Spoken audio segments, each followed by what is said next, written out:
नमस्कार विद्यार्थी मित्रांनो. स्वागत आहे आपल्या युट्यूब चॅनलवरती. नुकताच संयुक्त गट ब पूर्व परीक्षा 2026चा पेपर पार पडलाय.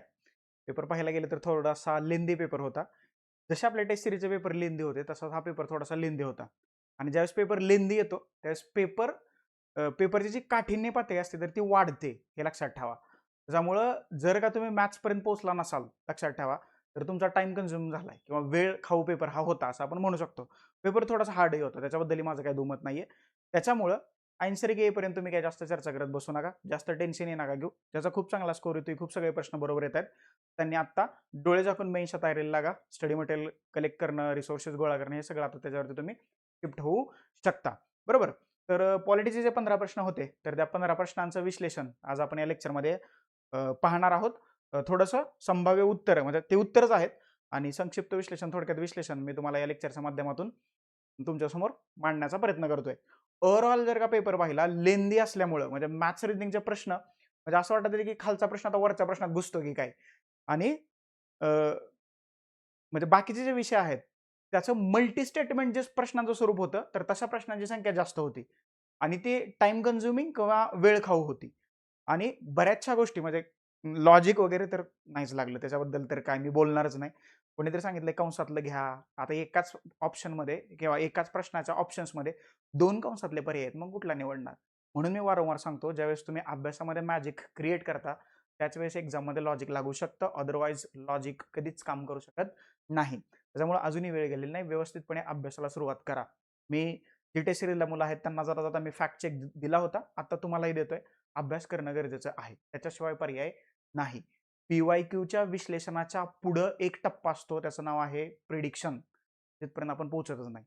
भाग कलम आणि परिशिष्ट त्याच्यावर तर 3.5 तासाचं लेक्चर. 4 प्रश्न जे आहेत पॉलिटीच्या बाबतीत, कलमावरती 4 प्रश्न आहेत, 4. एक प्रश्न परिशिष्टावरती आहे आणि घटना दुरुस्त्या ज्या आहेत की ज्याच्यावरती आपण लेक्चर घेतलं होतं त्या घटना दुरुस्त्यावरती 2 प्रश्न आहेत.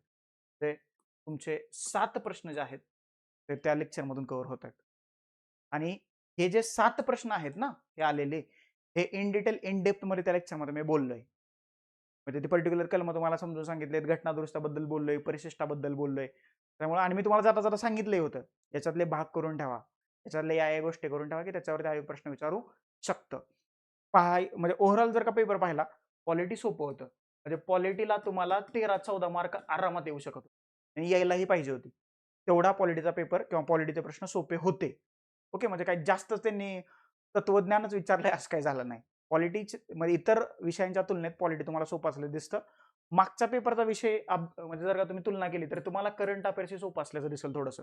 म्हणजे मागच्या पेपरला म्हणजे मागच्या प्रिलिम्सला ज्यांना करंट अफेअर्सला 1-2च मार्क आलेत, आताही 4-5 वरती जाऊ शकतात. म्हणजे एवढंही सोपं नव्हतं, परंतु तुलनेत करंट अफेअर्स सोपं असल्याचं पाहायला मिळतंय.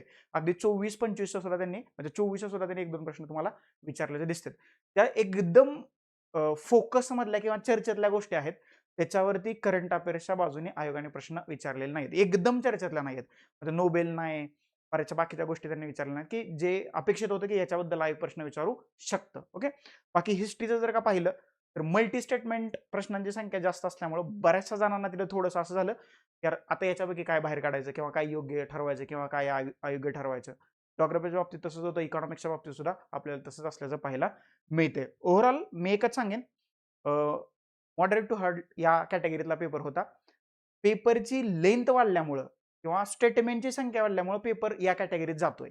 आणि पॉलिटीच्या बाबतीत आता काय उत्तर आहेत आणि त्याच्याबद्दलची चर्चा आता आपण या लेक्चरमध्ये करण्याचा प्रयत्न करूया.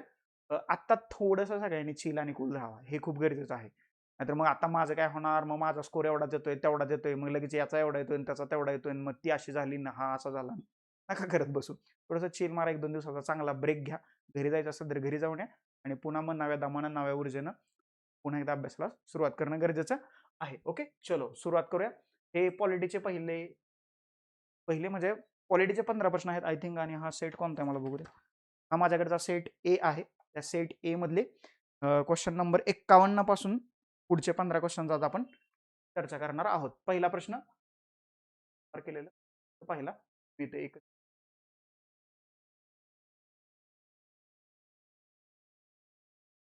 बघा. क्वेश्चन नंबर 51, राज्य धोरणाच्या मार्गदर्शक तत्वांबाबत खालीलपैकी योग्य कथने ओळखा. ज्यांना जी लोक टेस्ट सिरीजला होते त्यांना माहित आहे. मार्गदर्शक तत्व आणि फंडामेंटल राईट्स याच्यातला फरक स्पष्ट करताना ही चारीच्या चारी वाक्य मी बोललोय. एकदा टेस्ट सिरीजचे विश्लेषण काढून बघा किंवा युट्यूब वरती पॉलिटी राऊंडअपची जी लेक्चर्स आहेत ती लेक्चर काढून बघा. आत्ताच्याच मागच्या लेक्चरमध्ये जो पार्ट 4 टाकलाय ना त्याच्यामध्येच मी हे विश्लेषणाबद्दल बोललोय किंवा ह्या फरकाबद्दल बोललोय. राज्य धोरणाचे मार्गदर्शक तत्व आणि मूलभूत हक्कात जो काय फरक आहे त्या फरकांवरती हा प्रश्न तुम्हाला सुटला असता. योग्यला तुम्ही सर्कल केलंच असेल, त्यांनी नाही केलं. सॉरी, पाहूया आपण काय आहे ते. पहिलं विधान बघा, ती गैर न्यायप्रविष्ट आहेत म्हणजे ते न्यायप्रविष्ट नाहीयेत. याचा अर्थ काय, त्याचं जर का उल्लंघन झालं तर तुम्हाला न्यायालयात दाद मागता येत नाही, म्हणजेच हे विधान बरोबर आहे. दुसरं, त्यांना नैतिक व राजकीय आधार आहेत. बरोबर आहे. त्या मार्गदर्शक तत्वांना म्हणजे डिरेक्टिव्ह प्रिन्सिपल ऑफ स्टेट पॉलिसीला कसलंय नैतिक, इथिकल अँड पॉलिटिकल त्याला आधार असल्याचं आपल्याला पाहायला मिळते. त्याच्यानंतर ती समूहाच्या कल्याणाला प्रोत्साहन देतात. बरोबर आहे. ओके, समूह कल्याण आहे आणि तुमचे फंडामेंटल राईट्स आहेत तर ते व्यक्तिभिमुख आहेत किंवा व्यक्तीच्या कल्याणाला ते प्रोत्साहन देतात, हे लक्षात ठेवा. ओके, याचबरोबर फंडामेंटल राईट जे आहेत तर ते कायदेशीर त्याला आधार आहे, कायदेशीर. आणि फंडामेंटल राईट जो आहे न्यायप्रविष्ट असतात. बरोबर, 3 विधान बरोबर आहेत. चौथं विधान बघा, त्यांच्या अंमलबजावणीसाठी कायदे आवश्यक असतात. हेही बरोबर आहे.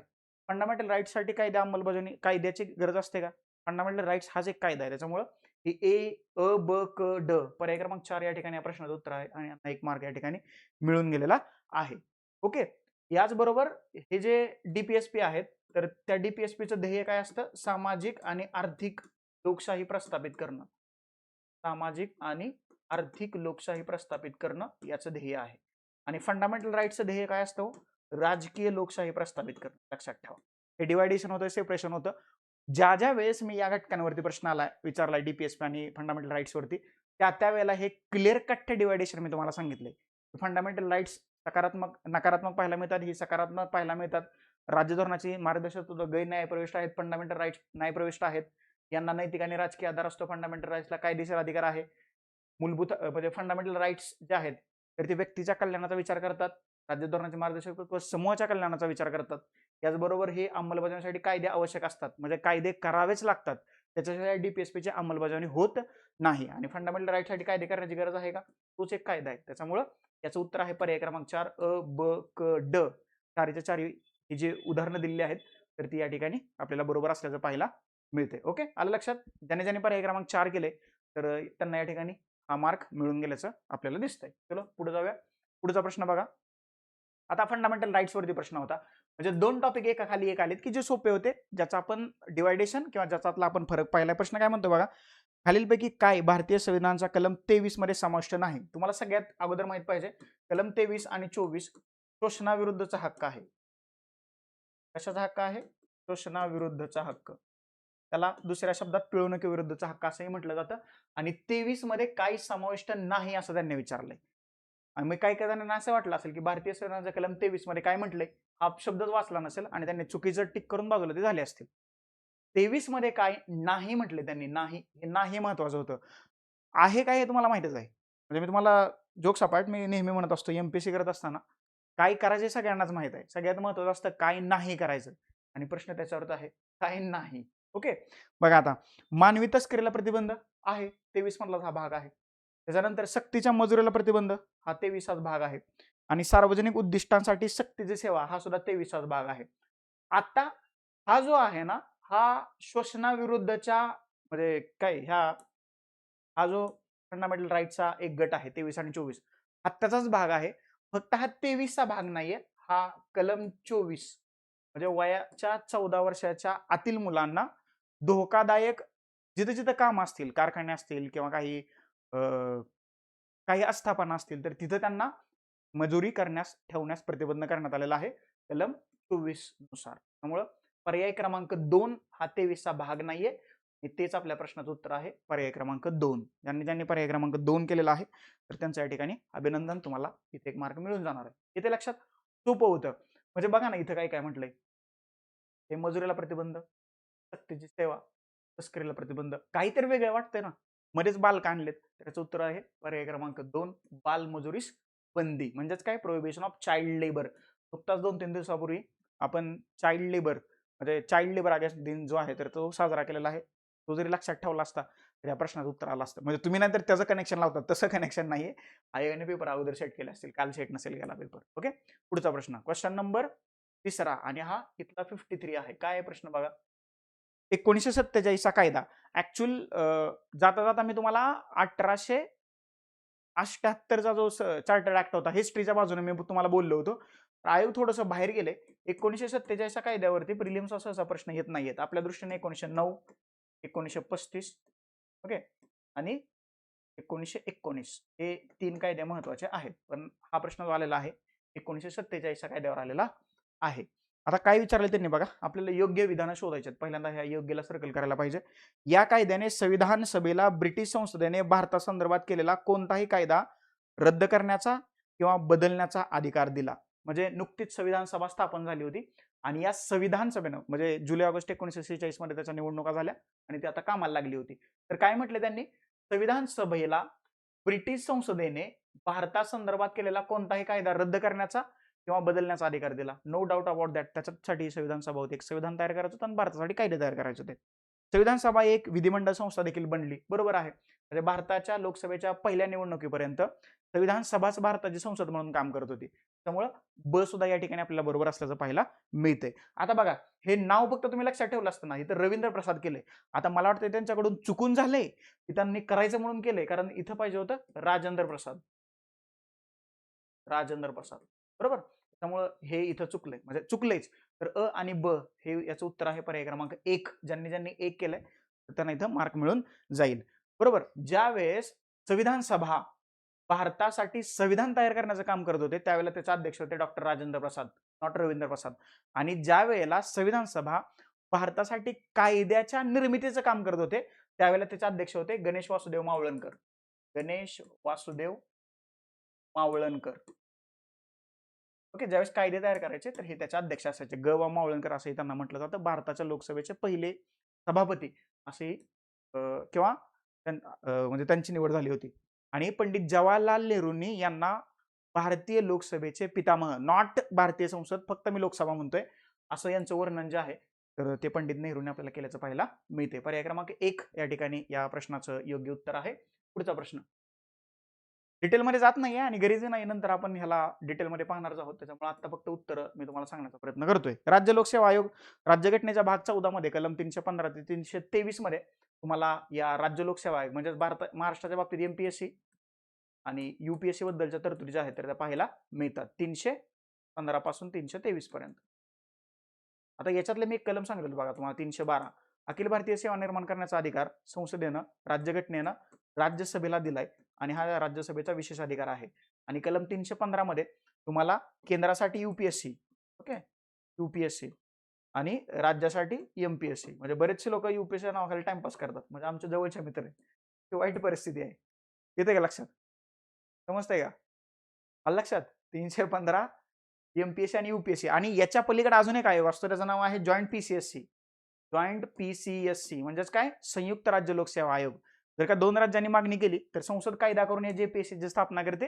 जेपीएससी मग कसली बॉडी असेल तर जेपीएससी असते वैधानिक बॉडी, म्हणजेच काय, स्टॅट्युटरी बॉडी. आणि याच्या अध्यक्ष, सदस्य, वेतन भत्ते ठरवण्याचा अधिकार कोणाला असतो? राष्ट्रपतींना असतो. हे लक्षात ठेवा, याच्यावरती प्रश्न नाही बनला, मेन्सला बनू शकतो. तुर्तास हा 315 वरती प्रश्न विचारलाय. राज्य लोकसेवा आयोगाच्या सदस्याला काढून टाकता येते. कधी टाकता येते? कलम 317 मध्ये ह्या अध्यक्ष आणि सदस्यांच्या पदच्युतीबद्दल बोललं गेले, म्हणजे त्यांना बडतर्फ करण्याचा किंवा पदावरून काढून टाकण्याचा अधिकार त्या 317 मध्ये त्याच्याबद्दलच्या तरतुदी करण्यात आलेल्या आहेत. मी तुम्हाला एकदा सांगितलं होतं बघा, राज्य लोकसेवा आयोगाचा अध्यक्ष आणि सदस्यांची नियुक्ती कोण करतं? तर राज्यपाल करतात. परंतु राज्यपालांना त्यांना बडतर्फ किंवा काढून टाकण्याचा अधिकार देण्यात आलेला नाही. तो अधिकार देण्यात आलेला आहे भारताच्या महामहिम राष्ट्रपतींना. ओके, पण राष्ट्रपतींचा तो स्वविवेक अधिकार आहे का? उद्या मी म्हटलं की काढून टाका, काय अध्यक्ष आमच्या बरोबर नाहीयेत, राष्ट्रपती काढतील का? नाही. राज्य विधिमंडळानं तसा एक ठराव मंजूर केला आणि तो राष्ट्रपतींना दिला की काय हा माणूस कामाचा नाही, काढून टाका. टाकतील का? नाही. तर सर्वोच्च न्यायालयाने केलेल्या चौकशीनंतरच राष्ट्रपती, म्हणजे पर्टिक्युलर जर का या प्रश्नाच्या बाबतीत विचार करायचा झालं तर याचं उत्तर आहे पर्याय क्रमांक 2. इथं बघा 2, मी नेहमी सांगतो तुम्हाला, ज्या वेळेस 2 कॉन्ट्रास्ट वाले विधानं एकाच पर्यायामध्ये येत असतील किंवा एकाच प्रश्नाच्या पर्यायामध्ये येत असतील तर त्या दोन्हीपैकी कुठलं तरी एक बरोबर असतं आणि एक चूक असतं. दोन्ही चूक किंवा दोन्ही बरोबर असूच शकत नाहीत. पेपर काढून बघा. ओके, म्हणजे हे अनुभवाने येते. इथे काय म्हटलंय, उच्च न्यायालयाने केलेल्या चौकशीनंतर राज्यपाल, आणि इथे म्हटलंय सर्वोच्च न्यायालयाने केलेल्या चौकशीनंतर राष्ट्रपती. तुम्हाला एक गोष्ट माहित आहे, एक तर राष्ट्रपती आहे, त्यामुळे पर्याय क्रमांक 1 काटला. पर्याय क्रमांक 2 या ठिकाणी आपल्या प्रश्नाचं योग्य उत्तर आहे. हे काय, विधानसभेत महाभियोगाच्या आधारावर नाहीये, संसदेत महाभियोगाच्या आधारावर राष्ट्रपती नाहीये. सर्वोच्च न्यायालयाने केलेल्या चौकशीनंतर भारताचे राष्ट्रपती जे आहेत तर त्यांना पदावरून दूर करत असल्याचं आपल्याला पाहायला मिळते. ओके, 315 एमपीएससी UPSC लक्षात ठेवा.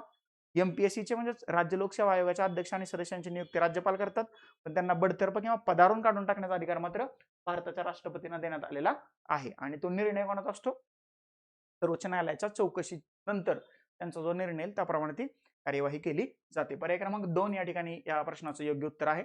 पुढचा प्रश्न पाहूया. आता हा थोडासा इंटरेस्टिंग प्रश्न होता, म्हणजे बऱ्याच जणांना, आता काही जण लॉजिक लावतात ना, कंसात जर का माहिती दिली असेल तर ते उत्तर पकडायचे, ते काय पकडणार आहे? 2 पर्याय, 3 आणि 4 गोल करता का? इथं पण इंग्लंडला UK कंसात दिलंय, इथं पण युनायटेड स्टेटला अमेरिका कंसात दिले, मग कुठलं उत्तर आहे? म्हणजे मी तुम्हाला तेच वारंवार सांगत असतो, लॉजिक कधी लागेल त्यावेळेस तुम्ही अभ्यास कराल, त्यावेळेस तुम्ही तिथे काहीतरी मॅजिक क्रिएट केले, अगदी ओढून ताणून पॉलिटिक्स कसे एकदम व्यवस्थितपणे संपवलंय किंवा चांगल्या प्रकारे त्याचा अभ्यास केलाय, तर मग तुम्हाला लॉजिक लावता येईल, नाहीतर लॉजिक लागत नाही. आत्ता पेपर संपल्यानंतर आपण काही लॉजिक लागू, मग काय लोक असे म्हणतील, हा हे जरा लांबीला जास्त आहे ना म्हणून हे उत्तर आहे. असं नसतं मित्रांनो, खरंच असं नसतं. ओके, त्याच्यामुळे हे जे काही गोष्टी मी तुम्हाला सांगतोय तर त्याच्यावरती थोडासा विश्वास ठेवत चला. ओके, आता बघा इथे काय म्हटलंय त्यांनी, भारतीय संविधानाच्या सरनाम्याची सुरुवात, आम्ही भारतीय लोक अशी आहे, खालीलपैकी कोणत्या देशाच्या संविधानाच्या सरनाम्यात ही अशीच सुरुवात आढळते? We the people of India, त्याचं उत्तर आहे पर्याय क्रमांक 4 युनायटेड स्टेट. अमेरिकेच्या राज्यघटनेत प्रस्तावना पहिल्यांदा छापण्यात आली आणि मग कॅनडा किंवा इतर देशाच्या राज्यघटनेत प्रस्तावना छापण्यात आली. जर का एखाद्या देशाच्या राज्यघटनेत जगात पहिल्यांदाच प्रस्तावना छापली जात असेल तर मग त्याचं उत्तर काय असेल, तोच देशाचं नाव असेल ना, युनायटेड स्टेट्स किंवा अमेरिका किंवा म्हटलंय मी USA. पर्याय क्रमांक 4 या ठिकाणी या प्रश्नाचं उत्तर आहे. आता तुम्ही एक काम करायचं, हे जे देश आहेत ना, ऑस्ट्रेलिया आहे, कॅनडा आहे किंवा इंग्लंड आहे, या देशाच्या राज्यघटनेतून आपण आपल्या राज्यघटनेत काय काय स्वीकारलेलं आहे याच्यावरती काम करा. पुढचा प्रश्न, हे माझं प्रेडिक्शन आहे, मेन्सला किंवा गटकच्या प्रिलिम्सला किंवा गटबच्या मेन्सला याच्यावरती 100% प्रश्न विचारू शकतो. मग ते दुसरे पण देश देऊ शकले असते ना, तर तुम्हाला या देशाचा हे देश पर्यायामध्ये देण्याचं कारण तुम्हाला समजतंय का? कारण या देशाच्या राज्यघटनेतला काही भाग आपण आपल्या राज्यघटनेत स्वीकारलाय. कारण हे दुसरे पण काही देऊ शकले असते, ते म्हटले असते अफगाणिस्तान, पाकिस्तान, तुर्कमेनिस्तान, कझाकिस्तान, काही देऊ शकले असते ना, पण त्याला काहीतरी मिनिंग आहे. सो समोरची सूची, संयुक्त बैठक, फंडामेंटल राईट्स, राज्यपालाचं नियुक्तीचं काय म्हणतो प्रक्रिया, राज्यपालाचं पद, या सगळ्या गोष्टीवरती तुम्ही आता काम करणं गरजेचं आहे. पर्याय क्रमांक 4 या ठिकाणी या प्रश्नाचं योग्य उत्तर आहे. पुढचा प्रश्न, आता हा प्रश्न इंटरेस्टिंग आहे, आपल्या टेस्ट सिरीजला याच्यावरती मल्टी स्टेटमेंट मध्ये हा प्रश्न मी विचारलेला होता. सरपंच किंवा उपसरपंच यांच्या विरुद्ध अविश्वासाचा ठराव मांडण्यापूर्वी किमान 1/3 सभासदांच्या सहीने तशा प्रस्तावाची सूचना कोणाला द्यावी लागते? इथे त्यांनी सांगितलंय, म्हणजे याच्यातनं दुसरा प्रश्न कसा तयार होतो, सरपंच किंवा उपसरपंच यांच्यावरती जर का अविश्वासाचा ठराव आणायचा असेल तर किती सदस्यांनी तसा ठराव मांडायला पाहिजे? त्याचं उत्तर आहे 1/3 सदस्यांनी. हे लक्षात ठेवा. झाला नवीन प्रश्न तयार. इट्स कॉल्ड प्रेडिक्शन, याला प्रेडिक्शन म्हणा. आपलं कसं झालंय, प्रश्न उत्तर विश्लेषण संपला विषय, त्याच्या पुढे एक टप्पा असतो त्याला प्रेडिक्शन म्हणतात. हे जर का प्रेडिक्शन केलं असतं म्हणजे करायला पाहिजे माझ्या मते, त्याचं उत्तर त्या उत्तरापर्यंत आपण पोहोचलो असतो. सूचना कोणाला द्यावी लागते? सूचना द्यावी लागते तहसीलदारांना. तहसीलदारात 7 दिवसाच्या आत एक विशेष बैठक बोलावतात आणि मग तिथं निर्णय होतो. हे लक्षात ठेवा. विशेष बैठक, बरोबर आहे ना? दिसतंय ना तुम्हाला? दिसतंय. काय अडचण आहे? शब्द काय असं ना, शब्दाच्या पाठीमागच्या भावना आता तर महत्वाच्या आहेत. पर्याय क्रमांक 2 या ठिकाणी आपल्या प्रश्नाचं योग्य उत्तर आहे. शेवटच्या ज्या 2-3 टेस्ट झाल्या आपल्या टेस्ट सिरीज मधल्या, तर तिथं मी पंचदारावरती मुद्दाम ग्राम प्रशासनावरती जास्त प्रश्न टाकले होते आणि त्याचं स्वरूप जरा थोडंसं लेंदी होतं. का लेंदी होतं?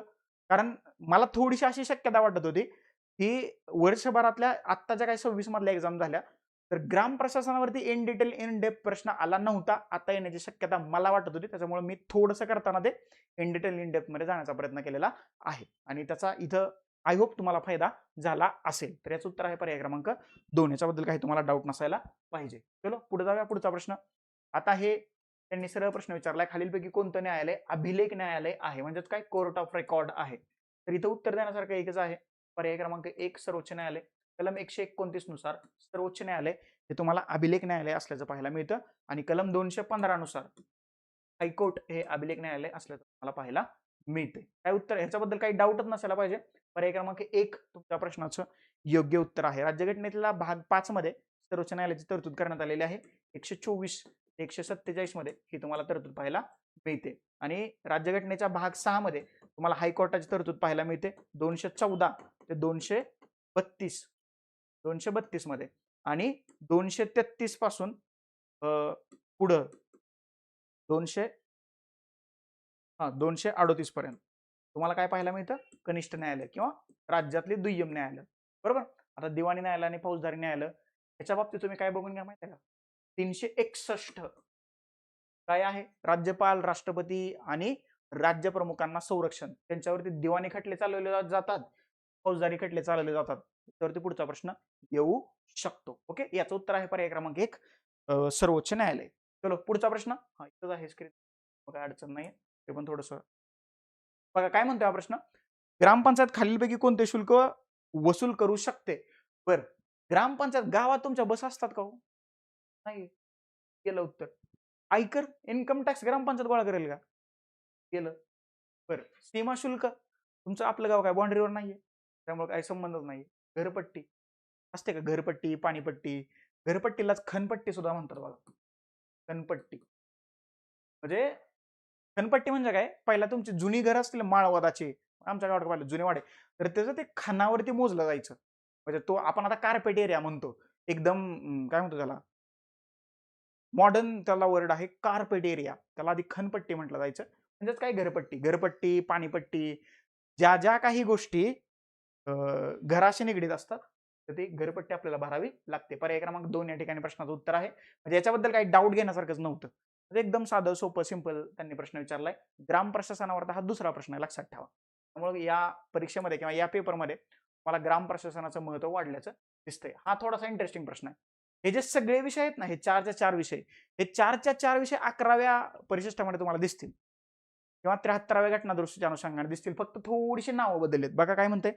भारतीय संविधानाच्या 12व्या अनुसूचीमध्ये नगरपालिकांसाठी खालीलपैकी कोणते कार्य निश्चित केलेले आहे? तर या 12व्या अनुसूचीमध्ये एकूण तुम्हाला 18 विषय दिसतात आणि 11व्या अनुसूचीमध्ये तुम्हाला 29 विषय दिसतात. या 29 विषयाचं ऐच्छिक आणि अनिवार्य असं डिवायडेशन केलेलं किंवा कॅटेगरायझेशन केलेलं आपल्याला पाहायला मिळतं. परंतु ह्या 18 विषयांचं मात्र असं कॅटेगरायझेशन करण्यात आलेलं नाही. म्हणजे तुम्हाला करायचंच आहे, त्याचं काय अनिवार्य नाही कशी तरतूद करण्यात आलेली नाही. शहरी दारिद्र्य निर्मूलन ऍब्सोल्युटली करेक्ट, त्याच्याबद्दल काहीतरी करावंच लागेल तुम्हाला. आता बघितलं असेल तुम्ही, जर का पुण्यात राहत असाल तर काय करते महानगरपालिका, तुम्हाला हातगाड्या चालवायला परवानगी देते. याचा अर्थ काय? त्यांना शहरी दारिद्र्य निर्मूलन करायचं. दुसरं, आर्थिक आणि सामाजिक विकासासाठी नियोजन करावंच लागतं, महानगरपालिका करतात. चर्मसंस्करणीचे, आता हे वाचा रेग्युलेशन, हा बरोबर आहे. चर्मसंस्करणीचे किंवा चर्मोद्योग कारखान्याचे नियमन, बरोबर आहे. शहरात जास्त दुर्गंधी वगैरे पसरून नये म्हणून तो चर्मोद्योग म्हणजे कातड्यांचा उद्योग चालतो, तर त्याचं नियमन किंवा रेग्युलेशन करणं गरजेचं आहे. आणि अर्बन फॉरेस्ट, सॉरी, शहरी वनीकरण किंवा अर्बन फॉरेस्ट इंग्लिशमध्ये म्हणतात. तर हे सगळे विषय म्हणजे पर्याय क्रमांक 4 या ठिकाणी या प्रश्नाचं योग्य उत्तर आहे. हे 4च्या 4 विषय जे आहेत तर त्या 12व्या परिशिष्टात किंवा 12व्या अनुसूचीमध्ये समाविष्ट असतात आपल्याला पाहायला मिळते. थोडंसं लॉजिक लावलं असताना म्हणजे शहरी शहरी आणि ड एका ठिकाणी कुठे आहे बघा, इथे एक म्हणजे आहे, तसं पण ऑप्शन आहे. म्हणजे बऱ्याच जणांनी पर्याय क्रमांक 3 केला असेल. पण आर्थिक आणि सामाजिक विकासासाठी नियोजन, आता हा कातड्याचा उद्योग आहे ना, तर हाही तुम्हाला 11व्या परिशिष्टामध्ये दिसेल. पण इथे काय म्हटलंय, नियमन रेग्युलेशन करायचं आहे तिकडे, आणि तिकडे चर्म उद्योग आहे, हे लक्षात ठेवा. दारिद्र्य निर्मूलन तिकडे आहे, इथं शहरी दारिद्र्य निर्मूलन म्हटलंय. आर्थिक आणि सामाजिक विकासासाठी नियोजन, तिकडे आर्थिक आणि सामाजिक विकास असं त्यांनी केलंय. त्याचं उत्तर आहे पर्याय क्रमांक, जास्तच घाण झाली काय, पर्याय क्रमांक 4 या ठिकाणी या प्रश्नाचं उत्तर आहे अ ब क ड. हे 4च्या 4 विषय तुम्हाला 12व्या परिशिष्टात समाविष्ट असल्याचं पाहायला मिळते. चलो पुढचा प्रश्न. भारतीय राज्यघटनेतील कोणत्या कलमानुसार घटक राज्यात विधानसभा निर्माण केलेली आहे? एकच मिनिट.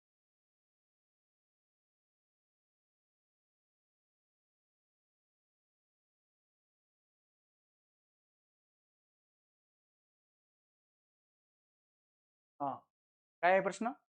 विधानसभेची निर्मिती कोणत्या कलमानुसार केलेली आहे? तुम्हाला मी वारंवार सांगितलं होतं 169 महत्वाचं आहे. शेवटच्या टेस्टला याच्यावरती प्रश्न होता. एखाद्या राज्यात विधान परिषद निर्माण करणं किंवा विधान परिषद रद्द करणं 169 नुसार आहे. आणि कलम 171 सॉरी 170 नुसार विधानसभा येते. नुकत्याच 5 राज्यातल्या विधानसभेच्या निवडणुका पार पडल्यात. पॉंडिचेरीवरती प्रश्न येऊन गेलाय. अपेक्षित होतं बाकीच्या राज्यातल्या मुख्यमंत्र्यांच्या बद्दल प्रश्न विचारला जाईल, मुख्यमंत्र्याची नियुक्ती किंवा निवडीबद्दल प्रश्न विचारला जाईल, पण त्यांनी विधानसभेवरती प्रश्न विचारलाय.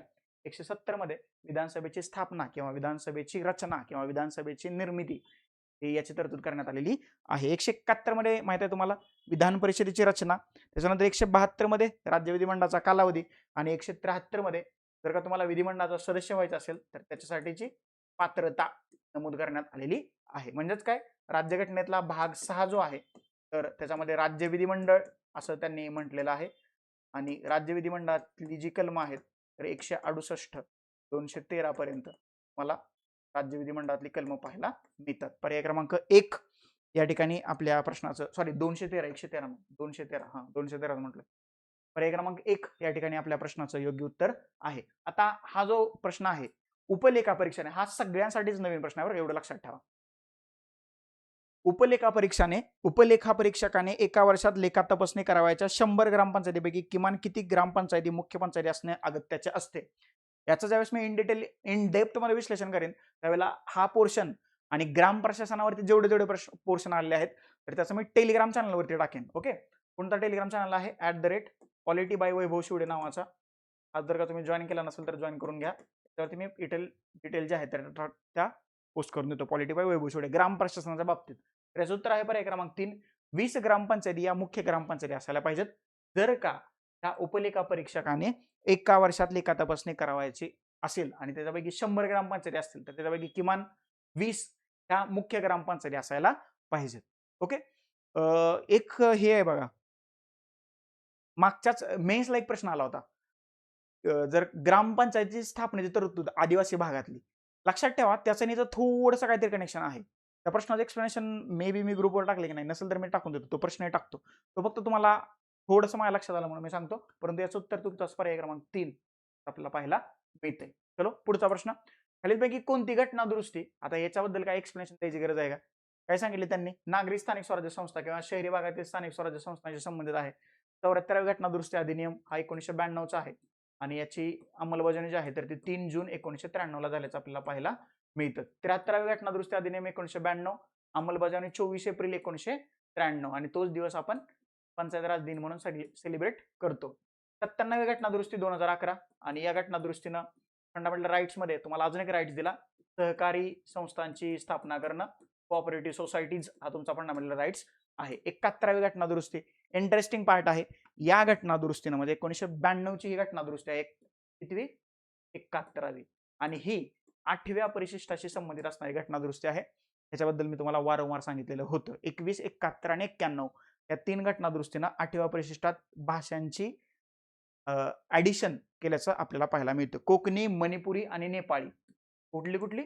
कोकणी, मणिपुरी आणि नेपाळी या 3 भाषांचा समावेश 8व्या परिशिष्टात करण्यात आला आणि 1992 ला 8व्या परिशिष्टातली भाषांची एकूण संख्या 18 झाली. 18 लक्षात ठेवा.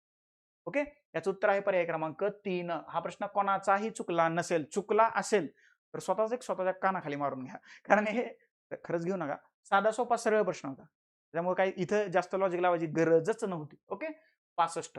पुढचा प्रश्न, हळू काय म्हणतोय बघा, हा घटना दुरुस्तीबद्दल आलेला हा प्रश्न आहे. आता इथं बऱ्याच जणांचं कन्फ्युजन झालेलं आहे. कसं काय झालेलं आहे ते तुम्हाला मी सांगतो. त्यांनी काय विचारले, खालीलपैकी योग्य कथन किंवा कथने आपल्याला ओळखायचे. योग्यला तुम्ही सर्कल केलंच असेल.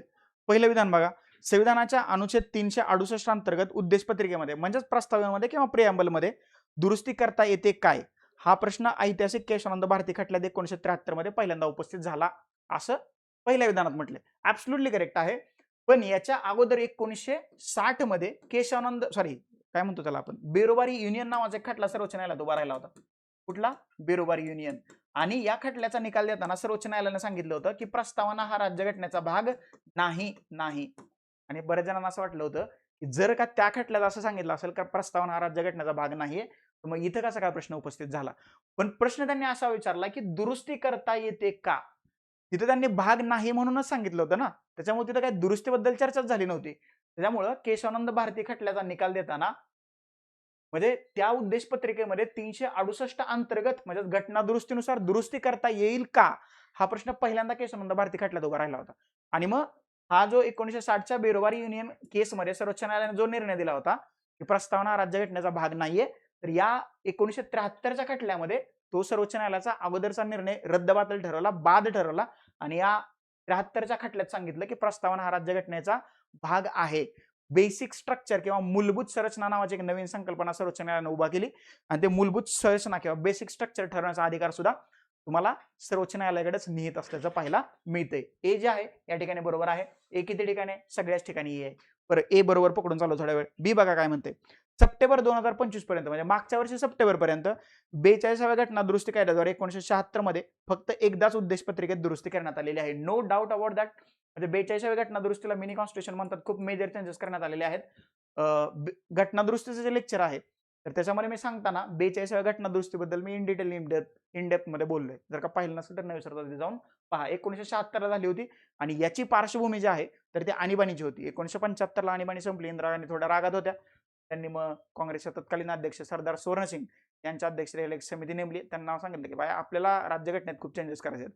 असे नसतील म्हणले असतील ते काहीतरी आणि त्यांच्या मग शिफारशींवरती आधारित 42व्या घटना दुरुस्ती 1976 मध्ये करण्यात आली आणि खूप मेजर चेंजेस या घटना दुरुस्तीने राज्यघटनेत करण्यात आले आणि पहिल्यांदाच प्रस्तावनेत सुद्धा दुरुस्ती करण्यात आली.